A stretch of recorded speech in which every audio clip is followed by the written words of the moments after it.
how to clear or change or correct the vibrational issues that people face while trying to manifest a marriage or a relationship.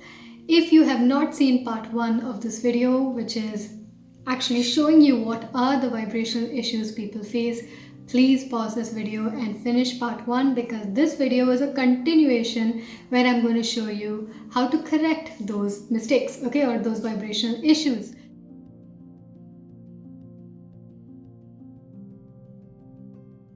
Hello and welcome, my name is Kartika Nair and you're watching Synchroshakti. Today I'm going to show you how to correct those vibrational issues so that you're in the right space mentally, emotionally, physically to receive that relationship or that marriage that you've been asking for. So if you're ready, let's get started. So point number 1, wanting to get married because you want to explore the depth of love yourself. You want to feel love, you want to give love, you want to grow together, you want to live a life together that's calling you, that's exciting you.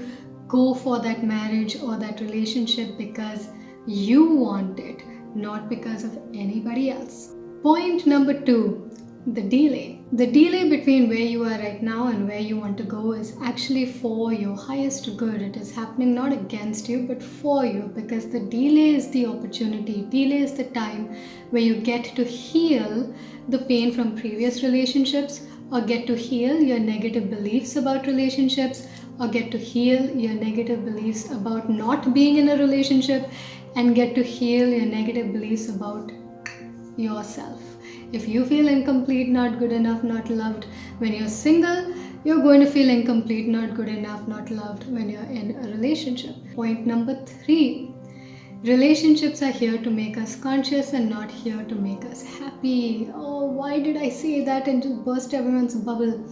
If you're trying to manifest marriage and relationships with the hope that someone else is going to be making you happy all day, every day, 24 hours a day, you'll realize quite soon enough, even in the most perfect relationships, nobody has the pattern to make you happy, purely because nobody behaves exactly in the exact same way that you would want them to behave all the time. Everyone is individual, everyone has their own minds, their own conditioning, their own background, their own, even if you guys were born in the exact same type of family, you all were all background, you all went horse riding, you went to the same schools, you went to the same drama clubs, you will still not think and believe and act in the exact same ways, which means there are times where you may expect something and you may not get it in that way, and that could cause pain. So realizing that relationships are not the key to happiness, but the key to happiness is inside of you always, every time, always. Whether the relationship is the most perfect or not, the one who holds the key is still you. So don't enter the relationship space because you feel they're the ones who are going to make you happy. Be happy now. Now as in here and now. This is the cake. Happiness actually has no conditions. So when you can be happy without a marriage, you'll be happy in a marriage. Next point is focus on your wings, not the branches. A lot of people are scared. What if they don't get married? What if they get married and get cheated on? What if they have financial issues when they start the marriage? What if this? What if that? Instead of worrying about the branch breaking, have faith in your own wings. When there is delay between where you are right now and where you want to be, that is happening for you in order for you to build such a strong presence within this moment, such a strong presence within yourself to find love for yourself, to find worth for yourself, that whether you're married or not married, your worth does not change.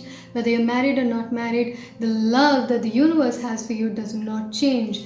Being so, it's called the law of neutrality, being so aware of your own worth regardless of external situations is what you're trying to build now before the marriage comes. So that the marriage comes as a reflection of the fact that you're already so loved and so complete right now. The marriage is reflection of that, because when we are not feeling love and incomplete now, even in the marriage, even the most beautiful ones, we start feeling not loved and not complete. So use this delay as your best friend to find that law of neutrality. Find that no matter what externally, my worth does not change, which means your worth is perfect.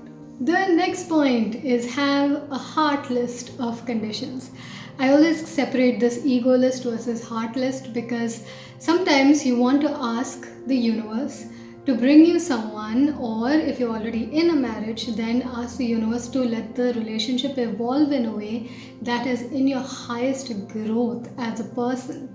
Sometimes when we get too specific with our list, which I like to call the ego list, which is, he should have green eyes, he should be 6 foot tall, he should have six-pack abs, he should be in this industry, he should have this money, he should be this way, that way. What happens is we limit the actual adventure, positive adventure we can go on by meeting somebody who actually may not meet all our criteria, but actually opens up the space for discovery of new things, space for us to grow spiritually, space for us to find deeper meaning and love. Like, that means if he doesn't have six packs, I can learn unconditional love, and that would help me so much in my own life, right? So be open for beautiful things happening, and don't get rigid in your list, but have a list, a heart list. So for example, a heart list could be, I would like someone who helps me evolve spiritually. I would like someone who shares the similar spiritual values as me. I would like someone with whom I could travel. I'd like someone with whom I could share similar interests and books and discussions. These kind of things that expand you as a person, grow you as a person, would be a great list to have. It's also okay to add green eyes, six packs and all of that, but be open, because sometimes the people who are the best for your spiritual evolution may not have green eyes, 6 foot tall and awesome abs. Next one is to remember that you are still creating your own destiny, which means society cannot actually make you feel pressured. Society can say things, do things, but the one who's taking the pressure or dropping the pressure is still you. You're still in charge of your emotions, and you're still in charge of your destiny. And the final point is, drop your attachment to the end goal and fall in love with life right now, in this moment. Being single actually allows you many amazing gifts that you don't get when you're in a relationship. What it means is, being alone gives you the opportunity to date yourself. It gives you the opportunity to dive very deeply into a passion. You'll get all this time to work at a passion that you can't do when you have another person involved in your life. It gives you the opportunity to find your true worth. I'm reading this off my list because I want it to be exactly the way I've written it. So you get to discover your own worth during this delay time. So others are not there to give you worth and love, but others are there to reflect the worth and love you already have for yourself. So exactly as you are right now, as you're watching this video, you are not incomplete. Exactly as you are right now, you're not a victim. Exactly as you are right now, you're not late. Exactly as you are right now, you're not without worth. Which means you are complete right now. You're worthy right now. You're loved right now. You are the creator, not the victim. And you are exactly where you're meant to be, because delay is serving you, not against you. And the final and the biggest point is, always try to attract things from a place of love and not from a place of wanting to escape or not feeling good enough or feeling like you're in your 30s and things are not right. Let's chuck all that in the dustbin.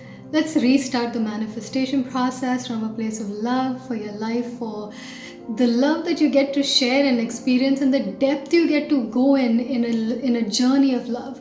What we see in the movies and what we think is love is not love, it's infatuation. It's this chemistry, it's the high, it's the drug, but that wears off. So what happens after the wedding day? That is what I want you to explore more of, true love. So if you're excited for true love, comment below saying true love. I want that for all of you. I love you all so much. And before I go, a couple of things, of course, I have to plug is on the 18th, 25th and 30th of this month, September, we're having another brand new class coming up from Synchroshakti Academy. This one is called 111 Days to a Perfect Life. The whole event is about how you can bring harmony, love and peace within you, and as a result, without having to change everything outside, other areas of your life also begin to improve. So we're going to look at that whole practical aspect there. If that's something that interests you, healing within and then therefore seeing changes outside, this webinar is for you. So go ahead and register for it in the description, and I look forward to seeing you there. And if this video was of value to you, just go ahead and give this one a like, Share this with someone who needs to hear this, because you're doing a human service. And comment below, what did you think? Which point resonated with you? I'd love to bless it. And of course, just remember, always act from love and not from any other vibrational issue. Always act from love for life. Okay, I love you all, and I'll see you in another video. Bye.